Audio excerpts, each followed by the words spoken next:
Många svenska familjer tar varje år emot au pairer från utlandet och söker man just en au pair så kommer det här företaget upp. Här finns hundratals flickor som drömmer om att jobba med barn, få nya språkkunskaper och se ett annat land. Men verkligheten ser annorlunda ut. Kalla fakta kan ikväll avslöja ett fel i systemet som drabbar unga kvinnor och inte ett ont anande svenska familjer. Det handlar om ett känslokallt utnyttjande som myndigheterna inte kan komma åt.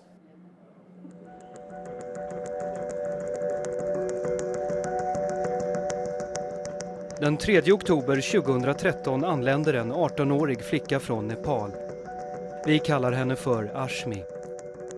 Hon tror att en barnfamilj i en välmående Stockholmsförort väntar på sin au pair. Men i själva verket har ett nätverk av personer i Nepal och Sverige andra planer för Ashmi. Au pair-systemet kan ju vara ett väldigt bra system att organisera människohandel i. Svenskan är folk så är det inte klokt alltså. Jag är så trött på er. Ni älskar skit och röra i annars privata. Man bör ta reda på vad flickan är, vad som har hänt, varför det är på det här sättet.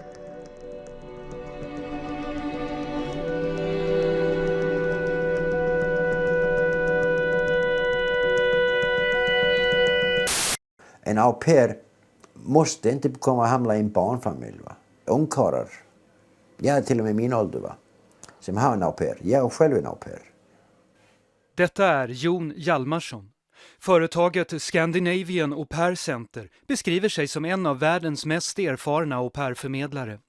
För 12 år sedan medverkade han i ett annat Kalla fakta-program. Det handlade om dåliga arbetsvillkor för au pair-flickor.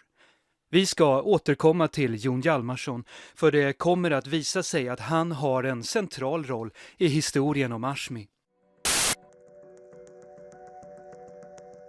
18-åriga Ashmi från Nepal fick ett erbjudande. Ett jobb som au pair i Europa. En chans att kunna skicka pengar hem till en fattig familj. Men det visade sig snart att bakom detta erbjudande fanns en grupp personer med dolda avsikter. 3 killar ringde upp henne och sa till henne att ta inte med resväskor, bara handväska, så kommer du ut snabbt. Då tar vi hand om dig. Mannen vi kallar Dev skrämdes av det han fick uppleva och vill därför vara anonym. Dev kontaktades av Ashmis familj från Nepal. De berättade att hon var på väg till Sverige och undrade om han kunde se till att allt gick bra. De ringde till Dev eftersom Ashmi träffat en släkting till honom på ambassaden i New Delhi när hon sökte visum. Ashmi fick där hans nummer i Sverige som en nödkontakt. Dev åkte till Arlanda för att hjälpa till. Då ringde Arlanda-polisen. Tipsade dem att det kommer en tjej så kommer från den här flyget och landar på Arlanda den tiden. Vad var det du ville att polisen skulle hålla utkik för? Att hon kunde inte engelska bra och sen enkel biljett hade hon. Då reagerade man. På Arlanda kontaktade man nu den svenska barnfamilj som Ashmis au pair-tillstånd var beviljat hos. Men de hade ingen aning om hennes ankomst. Det stod nu klart att Ashmi inte skulle hamna där hon själv, hennes familj i Nepal och svenska myndigheter trodde. Såg du där någon som såg ut att kanske vara den person som väntade på henne? Ja, det stod en ung kille med vit golfkepsen i ankomsthallen. Då står han och tittar på klockan och nervös. Och så stack iväg.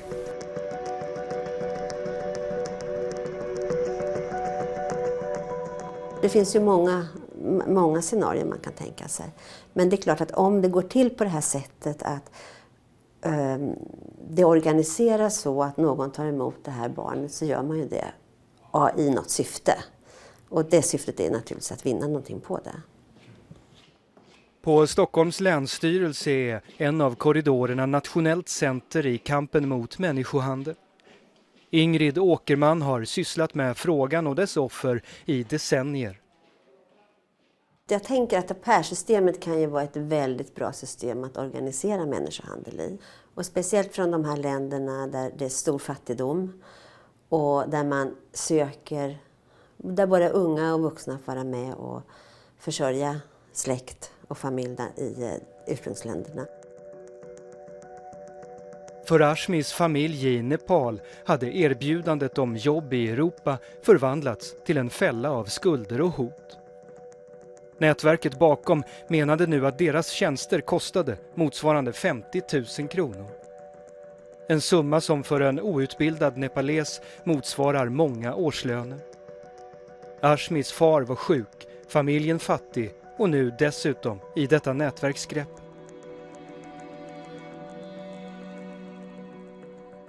De lånade från deras by 200 000 rupees att betala och sen 400 skuld för.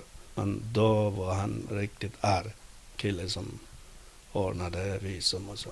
Då ringde till hennes familj och hotade dem. Att de kommer att ta henne och hennes lilla syster och döda eller sådana grejer. Nätverket agerade bland annat från ett kontor i Nepals huvudstad Kathmandu. En adress med direkt koppling till Scandinavian Au Pair Center och förmedlaren Jon Hjalmarsson i Helsingborg. Hej, Lennart Hultman-Boye heter jag. Jag söker Jon Hjalmarsson. Det är Jon här. Det är du, det var bra. Jag har en lång rad uppgifter som gör att jag vet att du har varit inblandad i de saker som jag undersöker och det är Ja, men nödvändigt varför att... ska ni skita ner allt som ni gör? Alltså, jag är så trött på era reporterarna. Ni blandades in i sak som ni har ingen aning om vad fan ni sysslar med alltså, överhuvudtaget. Jon Hjalmarsson vill först inte alls kännas vid denna historia när vi ställer frågor. Genom uppgifter från en rad källor och information i en utredning hos Rikskriminalpolisen så har vi kunnat kartlägga hur Ashmi, hennes familj i Nepal och familjen i Sverige lurades av ett nätverk av personer. Så här gick det till. Den svenska familjen trodde att man fått direktkontakt med en au pair-flicka på en internetsajt. En mejlkontakt pågick i månader medan man ordnade svenskt arbetstillstånd, visum och flygbiljetter. Allt verkade vara i sin ordning, men familjen visste inte att personen de mejlat med bara utgav sig för att vara Ashmi. Eller att dennes kumpaner enligt flera källor börjat hota hennes familj i Nepal. Att Ashmi kommit till Sverige utan att familjen som au pair-tillståndet gällde visste om det stod alltså klart på Arlanda. Familjen visste inte att hon var på väg och när de fick en bild på Ashmi skickad från en mobiltelefon tyckte de inte att hon liknade den flicka de haft kontakt med. De berättade också att de kontaktats av flera okända personer de senaste dagarna. Och de var livrädda på grund av att de blev hotade. Och säga den tjejen som kommer att ni får inte ta emot henne, hon har sjukdom. Och om ni tar emot henne, vi kommer komma hem till er och kidnappa henne. Vissa kontakter med den svenska familjen skedde från en mejladress kopplad till ett kontor i Kathmandu. En adress som var en del av Scandinavian Au Pair Centers nätverk i världen. Familjen i Sverige berättar också i polisförhör att flera samtal kom från Helsingborg och Jon Hjalmarsson själv. Man blev tillsagda att omedelbart se till att flickan skickades till Hjalmarsson i Helsingborg om hon skulle dyka upp. Familjen upplevde samtalen som hotfulla och obehagliga. Eftersom de inte använt någon förmedling förstod familjen inte varför han ringde eller vad som pågick. Men de förstod att Ashmi, som nu reste in i Sverige på ett au pair-tillstånd hos dem, istället, ovetandes, skulle någon annanstans. Om inte den här flickan hade någon som plockade upp henne på Arlanda så hade hon kommit ut genom spärrarna, blivit mött av en person som dragit iväg med henne.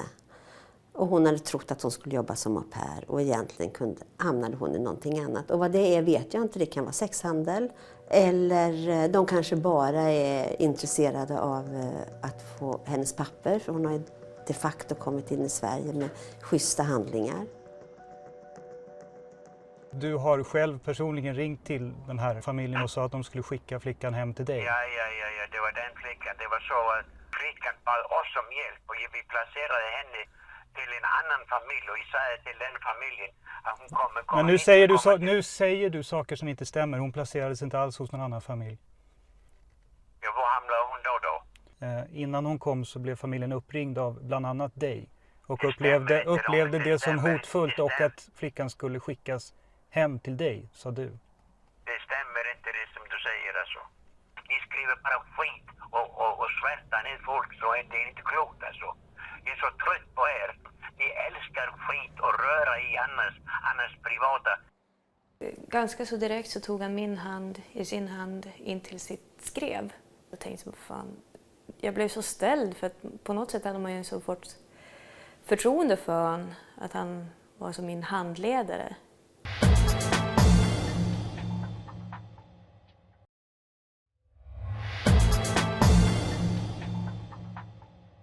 Au pair-förmedlaren Jon Hjalmarsson är en väl känd figur hos kronofogden, polisen och landets domstolar.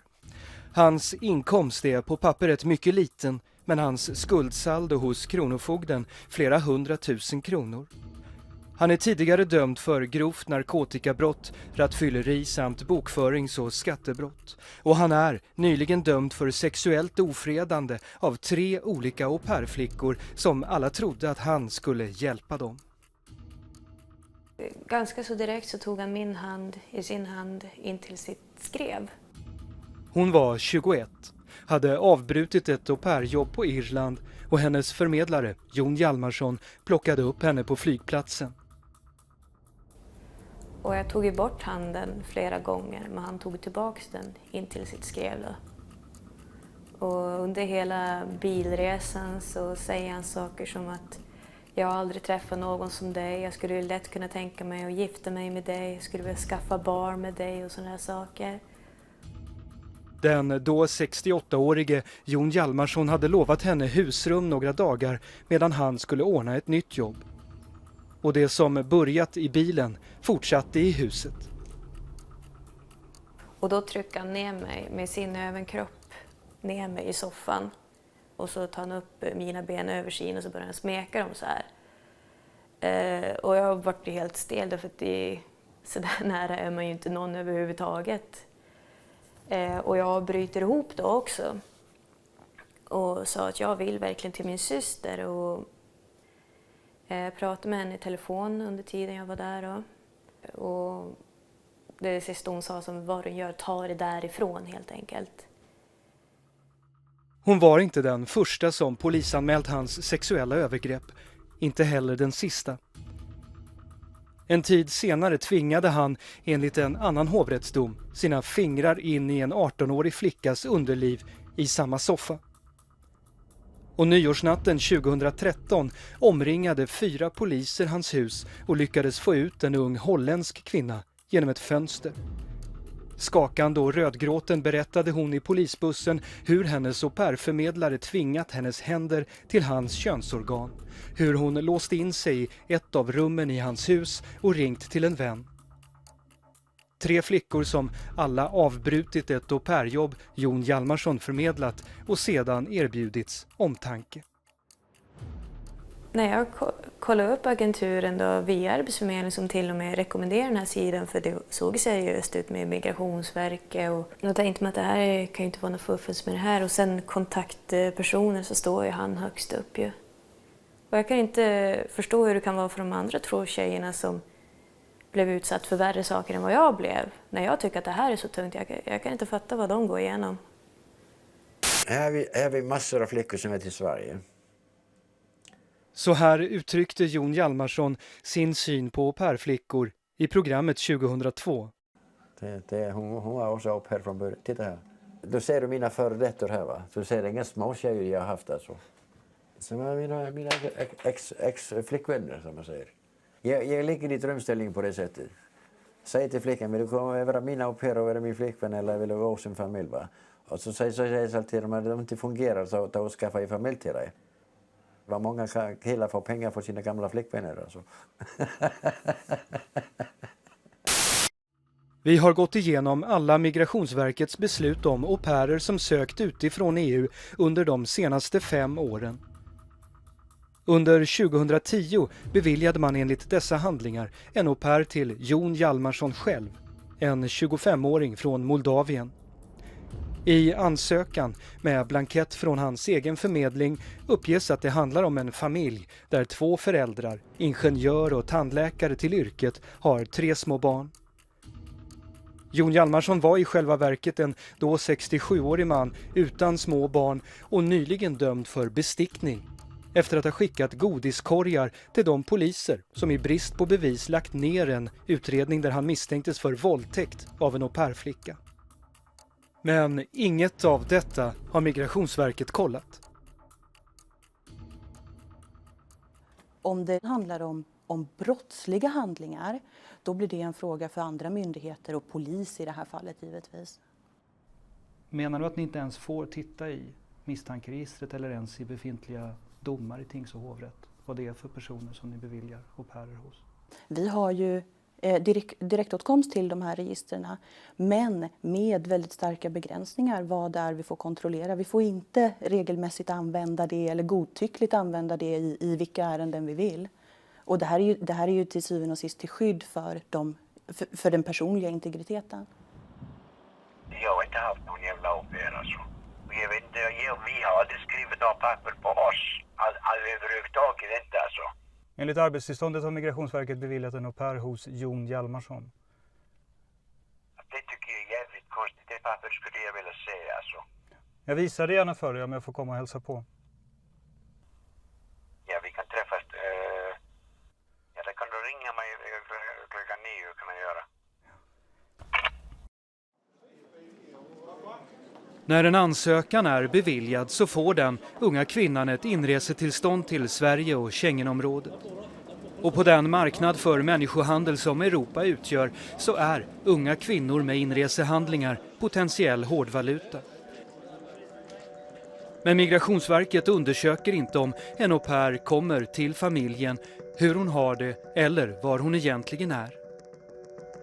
Det vore väl inte så märkvärdigt att Migrationsverket skulle ta en koll när det gäller till exempel införsel av unga kvinnor för arbete i utsatta positioner. I ett av åklagaren Thomas Ahlstrands större kopplerimål hade en ung ryska kommit hit just som au pair. Och han har drivit flera mål där människohandel varit en ingrediens. Kommer du för att jobba som au pair i en familj, då blir du väldigt mycket utlämnad till att den här familjen är okej. Och då finns det väldigt lite skyddsnät för en sån här person att falla tillbaka på om det skulle vara fel. Och det kan jag tycka det är en brist som vi har. Jag tycker alltid det är fruktansvärt om personer kommer hit och inte får vistas här på det sätt de vill. Alltså trafficking överhuvudtaget är fruktansvärt. Men borde det inte automatiskt vara så att ni undersöker, kom den här flickan? Kom hon dit hon skulle och hur har hon det? Så som vårt uppdrag ser ut idag så har inte vi den möjligheten enligt lagstiftningen. Och så det blir en politisk fråga. Skulle du önska att ni fick den möjligheten? Man vill ju alltid att vi ska kunna göra så mycket vi kan för att förebygga att personer far illa. Sen hur det ska se ut, det blir en fråga för lagstiftaren att ta ställning till. Man tycker ju att när det gäller så unga människor så ska man ha bättre koll. Och om det är samma förmedlare gång på gång som förmedlar au pairer och Migrationsverket vet det, så är det ju konstigt att man inte kollar upp honom. Speciellt som jag förstår att en del av de flickorna också varit utsatta på olika sätt. En 18-årig flicka från Nepal har kommit till Sverige utan att veta vad som egentligen skulle hända henne. En svensk barnfamilj har skrivit under de papper som möjliggjort en inresa utan att veta att man blev lurad. Människor med kriminella syften kan alltså under falsk flagg missbruka ett system med stora brister genom att utnyttja såväl unga kvinnor med drömmar om ett annat land som intet ont anande barnfamiljer. Detta när de myndigheter som vi tror ska upptäcka sånt inte kontrollerar i vems händer dessa flickor kan hamna. Vi får inga fler svar från Jon Hjalmarsson om hans roll i detta. Han menar att han inte agerat med brottsliga syften men vill inte svara på frågor efter att ha talat med sin advokat. Han sa att jag skulle definitivt inte prata med dig. Att prata med dig, det är livsfarligt, sa han, och jag skulle inte lita på dig överhuvudtaget. Och varför ska jag öppna mig och berätta någonting för dig som du har inte med att göra överhuvudtaget? Du har ingen bevis på någonting som jag anser jävligt konstigt. Och detta är rena kränkningen alltså. Det vet du själv alltså, jag är inte helt bakom flötet alltså.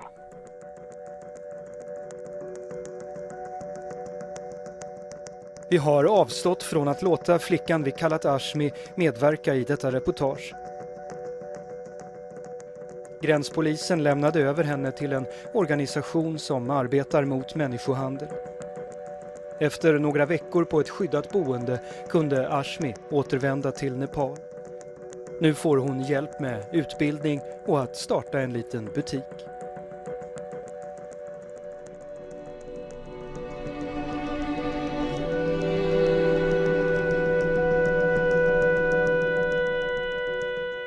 Det var allt från Kalla fakta för den här säsongen. Alla vårens program hittar du på tv4.se/kallafakta. Vi är tillbaka igen efter sommaren i valrörelsen och då granskar vi en av valets absolut viktigaste frågor.